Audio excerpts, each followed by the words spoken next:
विषय है कायोस्तर की निष्पत्ति और मूल्यांकन।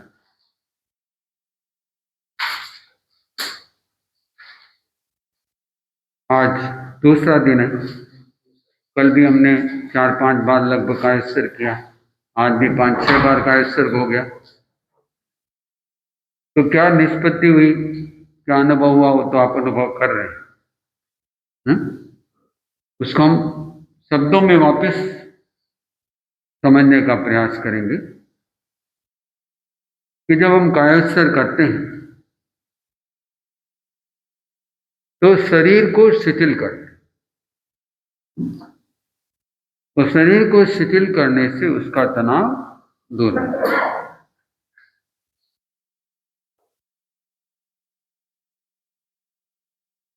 इसके पीछे क्या कारण है उसको समझ। कोई भी शरीर की प्रवृत्ति करते हैं तो उसमें ऊर्जा का व्यय होता है, ऊर्जा की खपत होती है। और ऊर्जा की खपत होती है तो उसके साथ साथ मांसपेशियों में कुछ तत्वों का जमाव हो जाता है, जिसको दुग्धाम्ल कहते हैं, लैक्टिक एसिड कहते हैं। और जब वापस विश्राम करते हैं तो रक्त के प्रवाह के साथ वो वहां से हट जाता है और निकल जाता है। और जब लंबे समय तक काम करते हैं तो फिर उस विशेष काम करने वाले अवयव में दर्द पैदा होता है। जैसे हम लोग चलते हैं 10 किलोमीटर, 15 किलोमीटर, 20 किलोमीटर, तो लास्ट में पाँव में सब दर्द हो जाता है। फिर जब विश्राम करते हैं वापस तैयार हो जाते हैं। तो श्रम और विश्राम, जो श्रम से हमारी मांसपेशियों में तत्व का जमा हुआ वो विश्राम से निकल जाता है। और कई बार जब नहीं निकलता है तो फिर अंदर जमा होता है और वो फिर दर्द का रूप ले लेता है।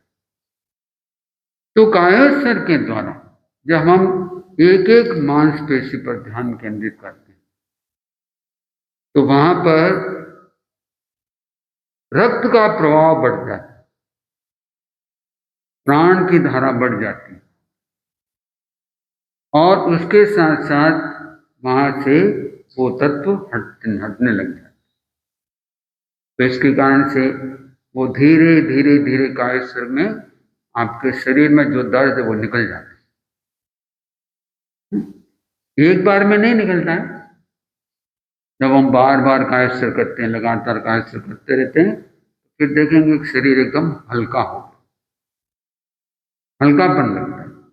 और जब दर्द होता है तो क्या लगता है, शरीर भारीपन। और जब हम कायोस्तर करते हैं तो हल्कापन लगता है। इसका मतलब जो अंदर था वो सब अब धीरे धीरे निकल रहा है। तो कायोस्तर में हम सबसे पहले शरीर को स्थिर करते हैं और जब तनाव रहता है तो फिर स्थिरता नहीं होती, बेचैनी रहती है। तनाव रहता है, बेचैनी रहती है, तो फिर शरीर में भी स्थिरता नहीं रहती। और जैसे ही तनाव दूर होता है स्थिरता भी आ जाती है, हल्कापन भी आ जाता है और तनाव भी निकल जाता है। तो शारीरिक निष्पत्ति के रूप में अपन अगर देखें तो शरीर की स्थिरता बढ़ती है। क्या बढ़ती है? आप लोगों ने महसूस किया होगा कि जब पहली बार कायोस्तर किया यहां आकर के और आज जो आपने कायोस्तर किया तो स्थिरता में फर्क पड़ा है? पहले दिन जो कायोस्तर किया, आज जो कायोस्तर किया है? तो उसमें हल्केपन में फर्क पड़ा है ना? पहले दिन जो कायोस्तर किया पहली बार और आज जो कायोस्तर किया तो उसमें आपको तनाव मुक्ति में अनुभव हुआ है? तो ये शारीरिक अनुभव है। कौन सा अनुभव है? शारीरिक। तो ये शारीरिक अनुभव से फिर धीरे धीरे धीरे धीरे इनकी लंबाई गहराई बढ़ती जाती है और फिर शरीर धीरे धीरे हल्का होता है। अब मानसिक रूप में क्या है कि शरीर स्थिर होगा लेकिन मन में विचार चल रहे हैं, नेगेटिव विचार भी आ रहे हैं और नींद आ रही है। तो जैसे ही शरीर शिथिल होता है तो एक बार नींद आ जाती है। क्या आ जाती है? नींद आ जाती है। लेकिन थोड़ी देर बाद देखेंगे कि वो नींद वैसी नींद नहीं जो अपन रेगुलर लेते हैं, वो योग निद्रा की तरह थोड़ी देर बाद में वापस अपना जागृति भी आ जाती है। जैसे मान लो पांव से चालू किया, कमर तक आए, आप सुन रहे हैं, फिर कमर से गर्दन तक आए, आपने सुना ही नहीं क्योंकि नींद में चले गए या अंदर गहराई में चले गए, बाहर की आवाज से कट हो गए। फिर वापस हाथ पे आए, फिर वापस बाहर की आवाज सुनाई देने लगी। कैसा हो सकता है? तो ये नींद रेगुलर नींद लेते वैसी नहीं है। रेगुलर नींद में आ गए तो फिर जब तक नहीं उठेंगे तब तक पता ही नहीं चलेगा। लेकिन इसमें ऐसा नहीं, आप थोड़ी देर जैसे पानी की सतह में तैरता है ना, थोड़ी देर ऊपर तैरता है फिर अंदर घुस जाता है, फिर वापस ऊपर आ जाता है। या मछली को देखें थोड़ी ऊपर जाए तो फिर अंदर उसके ऊपर आए, वैसे हमारी चेतना भी थोड़ी देर गहरी में चली गई फिर वापस ऊपर आ सतह पे आ। तो इसमें आपकी नींद कम हो जाएगी और जागरूकता बढ़ जाएगी। क्या बढ़ेगी? दूसरा, विचार कम हो जाएंगे। पहले दिन जो कायस्थ किया, हो सकता है बहुत सारे विचार भी आए होंगे कायस्थ में, लेकिन अब विचार कम हो गए, कि नहीं हुए? कम हुए ना पहले दिन से अब। तो फिर निर्विचारता भी आ जाएगी। पहले दिन मान लो कायस्थ किया तो बेचे नहीं रही कि जल्दी खत्म हो तो अच्छा, जल्दी खत्म हो तो अच्छा, टाइम बहुत हो गया, टाइम बहुत हो गया। लेकिन जैसे जैसे कायस्थ आगे करते हैं तो फिर ये बेचैनी नहीं रहती है ना, तो व्यग्रता नहीं रहती, एकाग्रता है। क्या जाती है? एकाग्र। तो ये भी एक इसका परिणाम होता है, एकाग्र। अब ये मन और शरीर इन दोनों का एक परस्पर संबंध भी है। जब आपके नेगेटिव विचार बहुत ज्यादा रहते हैं, बेचैनी बहुत रहती है और लंबे समय तक चलती है, तो फिर ये कोई न कोई शारीरिक बीमारी का रूप लेती है ना, तनाव पैदा हो जाता है। और जब तनाव पैदा होता है तो तनाव एक प्रकार से खिंचाव, जैसे मान लो अपने एक रिंग है, चैन है, एक चैन लंबी है, और इधर से कोई खींच रहा है, इधर से भी कोई खींच, दोनों तरफ से दबाव पड़ रहा है उस पर। तो यह समझ लो ये आपका मस्तिष्क है और ये आपका हृदय है, और ये आपका पेट है, ये आपके गुर्दे हैं, ये आपके लिवर है, ये आपके पैर है, ये आपके हाथ है। अब जब खींचेंगे तो कौन सी कड़ी टूटेगी? ये मान लो कोई चेन है, उसको दोनों ओर से खींचा, प्रेशर पड़ता है। अब इस उम्र में आप देखेंगे कि जो युवा वर्ग है, विशेषकर 25 से 50 साल के, उन पर प्रेशर बहुत रहता है। काम का प्रेशर रहता है, परिवार का प्रेशर रहता है, समाज का भी प्रेशर रहता है, और बहुत सारी कंपटीशन भी रहती है, प्रतिस्पर्धा भी बहुत रहती है, अपनी आकांक्षाएं भी बहुत रहती। तो वो सारा का सारा प्रेशर उस पर रहता है। तो उस प्रेशर के कारण से जब लंबे समय तक ये प्रेशर पड़ता है तो जो सबसे कमजोर कड़ी है शरीर की, उस कड़ी पर प्रभाव पड़ता है। मान लो किसी का लीवर कमजोर है तो फिर उसको धीरे धीरे पेट की गड़बड़ी हो जाएगी, फिर लीवर में फिर पी लिया और फिर ज्यादा गड़बड़ हुई तो लीवर डैमेज होना है। मान लो किसी का हार्ट कमजोर है तो धीरे धीरे हार्ट पर प्रेशर पड़ेगा और हार्ट कमजोर, उसके कारण से उसमें प्रॉब्लम आने लगे, बीपी बढ़ जाएगा या ब्लॉकेज चालू हो जाएंगी। क्यों? कि अगर संकुचित होगा हार्ट तो उसके ब्लड में जाने के लिए रास्ता भी संकुचित हो जाएगा, तो उसके लिए और दिक्कत आ जाएगी। मान लो किसी का ब्रेन में कमजोरी है तो उसको फिर या तो ट्यूमर हो जाएगा या ब्रेन हैमरेज हो जाएगा। और किसी के हाथों पैरों में कमजोरी है तो हाथों पाँव में दर्द हो जाएगा या उसको पैरालिसिस अटैक हो, क्योंकि पाचन तंत्र कमजोर है तो अब उसको भूख नहीं लगती है या एसिडिटी हो जाएगी, गैस हो जाएगी, पित्त हो जाएगी, कब्जी रहने लग जाएगी। मान लो कि गुर्दा कमजोर है फिर गुर्दे की प्रॉब्लम चालू। तो ये जो तनाव है वो 90% बीमारियों का कारण है। कितने परसेंट? आज की दुनिया में 90% बीमारियां वो कहते हैं मनोकायिक है। उसका कारण आपके विचारों में, आपके मन में है। तो उसको दूर करने का रास्ता एक है कि कायोत्सर्ग, आधे घंटे का नियमित कायोत्सर्ग। तो जो तनाव अंदर इकट्ठा हुआ वो तनाव वापस आपने निकाल दिया, आप उसको कैरी फॉरवर्ड नहीं कर रहे।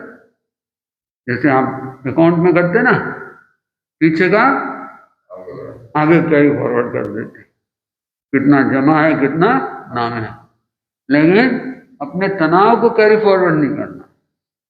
आज के तनाव को आज को खत्म कर दो।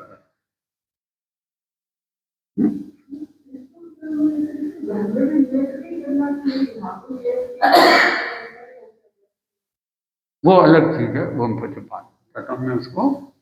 तो ये जो मानसिक और शारीरिक जो प्रॉब्लम का कारण है उसको तो हम लेट के ही करना होगा, और जो इसके आगे निकल जाए ये कोई प्रॉब्लम नहीं, हमें केवल भावात्मक आध्यात्मिक दृष्टि से विकसित करना है तो फिर हम बैठकर खड़े रहकर भी आसानी से कर सकते और उसमें ज्यादा उसमें अच्छा लाभ मिलता। अब हम थोड़े और आगे बढ़े, ठीक है, और ये धीरे धीरे धीरे धीरे आपका तनाव दूर हो गया, एकदम गहरी शांति आ गई है। तो आपको सूक्ष्म शरीर के स्तर पर अब सूक्ष्म शरीर के अंदर जो घटनाएं घटित हो रही है, कोई कहता है मैं तो आकाश में उड़ रहा था, कोई कहेगा अरे मैं तो ताजमहल देख रहा था, कोई कहेगा मैं बहुत सुंदर बगीचे में था, नए अनेकों दृश्य उसको दिखाई देने। तो भीतर में जैसा है संस्कार, वो संस्कार के दर्शन हो जाते हैं, दिखने लग जाते हैं। तो कभी डरावने भी हो सकते हैं और कभी अच्छे भी हो सकते हैं, अच्छे दृश्य भी हो सकते हैं और भयानक दृश्य भी हो सकते हैं। तो आप लोग देखते होंगे कि कई बार क्या कायस्थ करते करते व्यक्ति वापस उठना नहीं चाहता है। क्यों? कि कोई अच्छा दृश्य देख रहा है, आनंद आ रहा है उसको। अब जबरदस्ती लाएंगे तो फिर वो रोने लग जाता बाहर आते, अरे मुझे क्यों लेके आए बाहर। लेकिन कितनी देर तक रहोगे भी, इसलिए क्या करना, टाइम बांध करके जाओ कि मैं 45 मिनट के बाद वापस आ जाऊं, ठीक है, तो वापस आ जाओ। नहीं तो फिर घर वाले सोचेंगे अरे इसको क्या हो गया, डॉक्टर को बुलाओ, है? और डॉक्टर आएगा फिर इंजेक्शन देगा, तो उसमें अपने डॉक्टर की जरूरत नहीं है। अगर ऐसा हो तो उसको अंगूठा दबा दो, शरणम सुना दो, अनंति शरणम पहुंच जाए, यहाँ पर थोड़ा दबाव दे दो, इतने में आ जाए, है ना। तो ये सूक्ष्म शरीर में चले जाते, यहाँ उसको फिर रंग दृश्य अलग अलग दिखाई देने लगते हैं। और फिर आगे और जाते हैं तो फिर हम आभा मंडल में जो भाव है उसको हम उन भावों को शांत कर देते हैं। जो दृश्य उन सबको ही शांत कर है ना। जो संस्कारों का आ रहा है उसको सबको शांत कर दे, क्योंकि उसको शांत नहीं करना तो फिर आगे नहीं बढ़ सकते। फिर आप उसी में रहेंगे, अरे मुझे वो अच्छा दृश्य दिखा था, बार बार उसकी इच्छा करेंगे। इच्छा भी नहीं करना, न प्रियता का भाव न प्रियता का। अगर इच्छाओं में घुस गए तो फिर उसका अंत नहीं है। फिर आप दुखी हो जाएंगे, अरे कल तो बहुत अच्छा कार्यक्रम हुआ और अच्छा नहीं हुआ। उतार चढ़ाव आएगा, एक जैसा कार्यक्रम नहीं होगा कभी भी।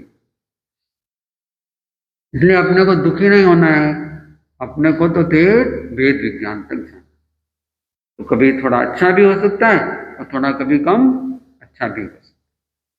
तो फिर आपको भावात्मक दृष्टि से क्या करना है। अब आपको जब हम श्वेत रंग का ध्यान चारों ओर करते हैं तो उससे जितने भी कषाय होते हैं, संवेग होते हैं, भाव होते हैं, नकारात्मक भाव, वो सब शांत हो जाते। और कभी कभी आपको लगे कि भी हाँ ये दृश्य मुझे परेशान कर रहा है, तो आप एकदम श्वेत रंग के प्रकाश को देखना चालू करो। अगर जागरूकता है कायस्तर में आप तो आप एकदम श्वेत रंग को देखेंगे तो वो सारा दृश्य गायब हो जाएगा, कुछ नहीं दिखेगा। जैसे कोई दृश्य हो उस पर आप व्हाइट वाश मार दो तो क्या दिखेगा, फिर कुछ नहीं दिखेगा। फिर ऐसे हम फिर भावात्मक रूप से जब अंदर जाते हैं तो हमारे कषाय शांत हो जाते और उसका प्रभाव हमारे जीवन पर भी पड़ता है कि जब हमारा तनाव नहीं है, मानसिक रूप से सजगता बढ़ गई, एकाग्रता बढ़ गई, तो फिर क्या होगा कि हमारा व्यवहार भी अच्छा हो जाता है, आचार भी अच्छा होता है, आचरण भी अच्छा हो जाता है, व्यवहार भी करता है। तो हम भावनात्मक रूप से कायस्थ में हम कषायों को शांत करें। श्रमण के लिए, मुनि के लिए विशेषण आता है उपशांत कषाय। कषाय को उपशांत रखें। कषाय उपशांत नहीं रखेंगे तो फिर अपना आचरण भी बिगड़ जाएगा और व्यवहार भी बिगड़। तो हम क्या करते हैं, और जब भीतर में जाते हैं धीरे धीरे, जब तक हम इन स्तरों को पार नहीं करते तो फिर यहाँ आना थोड़ा मुश्किल पड़ता है। और ज्यादातर लोग जो कायस्थ करते हैं बस यहाँ तक ही करते हैं, यहाँ तक बस शरीर को शिथिल कर दिया, कायस्थ पूरा हो गया बस।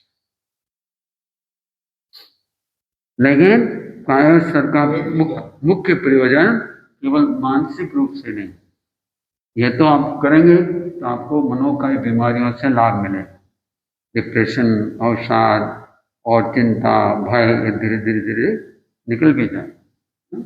लेकिन हमें मूल पहुंचना है आध्यात्मिक निष्पत्ति तक जाना। तो अब हम भावात्मक रूप से करेंगे तो इसके लिए कम से कम उनको 32 मिनट का कायस्थ तो करना ही चाहिए। भावात्मक आध्यात्मिक दृष्टि से करना तो फिर 45 मिनट से लेकर 60 मिनट तक करना और साल भर तक करना चाहिए। तब जाकर के वो चीजें स्थिर होती है, जो चीजें अपन ने पाई है वो स्टैब्लिश हो जाती है। क्योंकि वहां पे जमने में भी समय लगता है। दूध में जावन डाल दिया, फट गया, लेकिन अभी जमना बाकी है। वो वेद विज्ञान हो गया, जम गया, फट गया, अलग अलग हो गया दूध और पानी। लेकिन जो पानी है और जो नीचे जमना है वो सब अभी जमा नहीं, दही जमा नहीं अभी, तो उसको जमने में समय लगता है। तो जब हम साल भर तक इसका अभ्यास करते हैं तो वो भी निष्पत्ति हमारी आ जाती है कि मैं दृष्टा हूँ, शरीर दृश्य है, मैं चेतन हूँ, मैं आत्मा हूँ, है ना। ये जो भेद विज्ञान है, दृष्टा भाव, आत्मबोध, मैं आत्मा हूँ, और ये शरीर अलग और मैं, दोनों की प्रकृति अलग अलग। शरीर की प्रकृति अचेतन, आत्मा की प्रकृति है चेतन। तो यहां तक जो निष्पत्ति तक जाना है वो हमारा लक्ष्य है। कहां तक जाना है? आध्यात्मिक तक जाना है। तो ये कब होगा? कि जब आप लक्ष्य बनाएंगे। अगर लक्ष्य नहीं बना आपका तो फिर आध्यात्मिक तक नहीं जा सकते कभी। आप जैसे ही शरीर शिथिल हुआ आप सोचेंगे आप कायस्थ कर लिया, हो गया बस। कोई कहेंगे नहीं मेरा शरीर 1 मिनट में शिथिल हो जाता है बस, लेकिन कायस्थ नहीं हुआ पूरा। उसके बाद क्या करना आपको? आभा मंडल को निर्मल करना है, पवित्र करना है। ये कब होगा? जब श्वेत प्रकाश का आप अनुभव करें। अगर श्वेत प्रकाश का अनुभव नहीं करेंगे और वहीं तक छोड़ दिया तो फिर आप शारीरिक और मानसिक लाभ तक ही रुक गए, उसकी निष्पत्ति तक रुक गए। लेकिन हमें पहुंचना कहाँ है? आध्यात्मिक। साधना की दृष्टि से देखें तो हमारा मुख्य लक्ष्य कर्मों के निर्जन। क्या लक्ष्य है? कर्मों के निर्जन और नए कर्म कम से कम बंदे, है ना। तो कर्म शास्त्र की दृष्टि से अगर विचार करें तो कर्मों के बंधन के 2 कारण। कितने कारण हैं? 2 कारण। पहला कारण क्या है? शरीर की चंचलता। किसकी चंचलता? शरीर की, वाणी की, मन की चंचलता। दूसरा कारण क्या है? कषाय, क्रोध, मान, माया, लोभ और नो कषाय, हास्य, रति, अरति, भय, शोक, जुगुप्सा, स्त्रीवेद, पुरुषवेद, नपुंसक, है ना। ये कषाय और नो कषाय या उप कषाय जिसको कह सकते हैं अपन, तो इन कषायों के कारण से हमारे कर्मों का बंध होता है। तो एक तो हो गई चंचलता और दूसरी हो गई कषाय। अब दोनों का काम अलग अलग है। चंचलता का काम क्या है? चंचलता का काम है कर्मों को खींचना। क्या काम है? खींचने का काम किसका है? चंचलता। मन की चंचलता, वाणी की चंचलता, शरीर की चंचलता, मन की प्रवृत्ति, वचन की प्रवृत्ति, काय की प्रवृत्ति, इससे हमारे कर्मों की खींचने की शक्ति आ जाती है। वो खींचते हैं कर्मों को, है? लेकिन उनको बांधता कौन है? खींच तो लाए, बांधेगा कौन उसको? कषाय बांधता। अगर आपके पास कषाय नहीं है, कषाय बहुत मंद है, तो वो कर्म बहुत हल्के बनेंगे। कैसे बनेंगे? हल्के बनेंगे। अगर आप निर्लिप्त भाव से, अनासक्त भाव से जीवन जीते तो आपके कर्मों का बंधन बहुत हल्का हो जाता है। जैसे मान लो भरत चक्रवर्ती, कितना बड़ा राजा था, सम्राट था, राजाओं का भी राजा था, कितनी लड़ाइयां लड़ ली, लेकिन फिर भी अनासक्ति थी। तो अनासक्ति के कारण से कर्मों का बंधन भी हल्का हुआ और उसी जन्म में टूट गया। तो निर्लिप्त होने का मतलब क्या है? हम अपना कार्य कर्तव्य भाव से करें, दायित्व भाव से, बस उसमें आसक्ति से नहीं।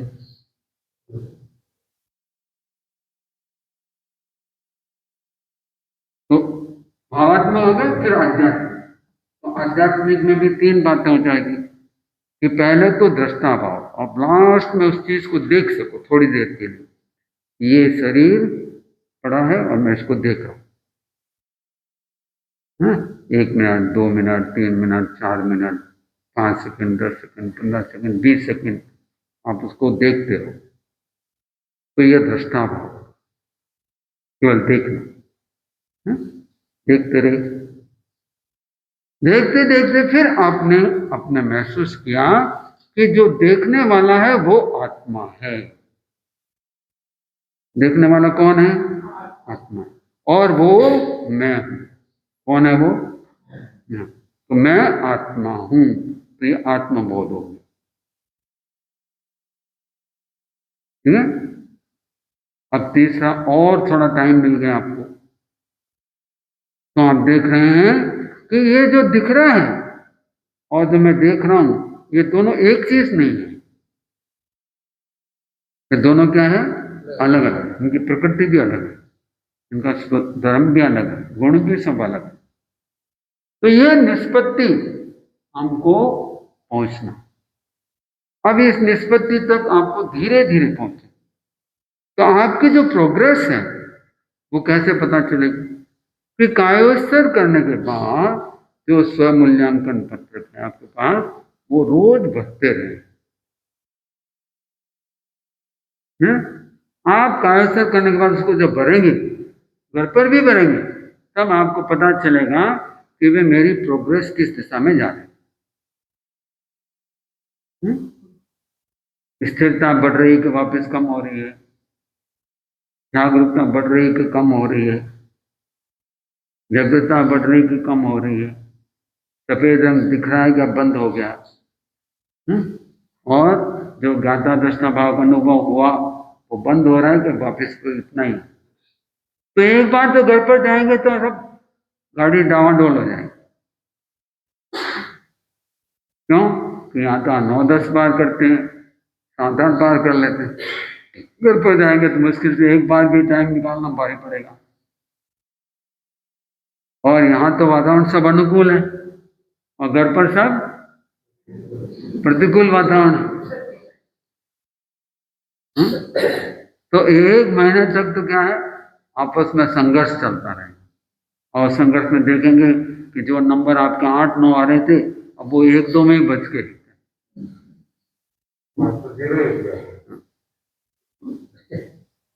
लेकिन इससे छोड़ना नहीं, आप अपने को रेगुलर करते रहना। तो धीरे धीरे उस विपरीत परिस्थिति में भी फिर वो अपनी चेतना इतनी सजग हो जाएगी, इतनी पावरफुल हो जाएगी, उस लाइफ स्टाइल में रहते हुए भी हम आधा घंटा पौन घंटा अच्छे ढंग से कार्य कर सकते। यदि डर के छोड़ दिया, घबरा के छोड़ दिया, तो फिर वापस रिजल्ट 0 हो जाएगा। लेकिन धीरे धीरे आप वापस अगर प्रयास करेंगे तो उस रिजल्ट तक पहुंच सकते। ये जो कायोत्सर्ग है, उस कायोत्सर्ग के द्वारा हम इन निष्पत्तियों को प्राप्त करेंगे और आध्यात्मिक तक हमें पहुंचना है। और वो आध्यात्मिक हम पहुंचे कि नहीं पहुंचे, कहां तक पहुंचे, उसके लिए आप निरंतर आपको मूल्यांकन करें। और इस मूल्यांकन जो प्रपत्र आपको दिया हुआ, उसमें एक एक्स्ट्रा पत्र और है, तो उसका आप अपना जेरॉक्स रख लें या ऑनलाइन उसको ले लें। ठीक है, उसको लेकर अपना निकाल के उसको भरते। तो इससे आपको निष्पत्ति तक एहसास भी होगा कहाँ तक पहुँचे, और उसका मूल्यांकन भी आप कर पाएंगे और जान भी पाएंगे कि हमें जहाँ पहुँचना है वहाँ तक हम कहाँ तक पहुँचे। मान लो आपको दिल्ली जाना है और ट्रेन में बैठे हैं, बीच में एक स्टेशन आ गया, तो आपको पता चलेगा ना कि ये स्टेशन आया तो अब यहाँ तक अपन आ गए, अब आगे इतना बाकी।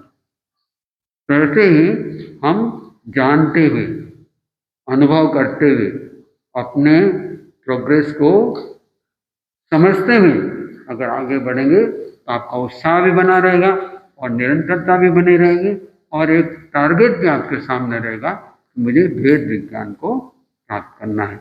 और वेद विज्ञान की प्राप्ति के बाद आप अनुप्रेक्षा भी उसके साथ में बनाए रखें कि आत्मा भिन्न है, शरीर भिन्न है। तो जो हमने सत्य को जाना, उस सत्य को अनुप्रेक्षा के द्वारा पुष्ट करते रहेंगे। इसी भावना के साथ ओम।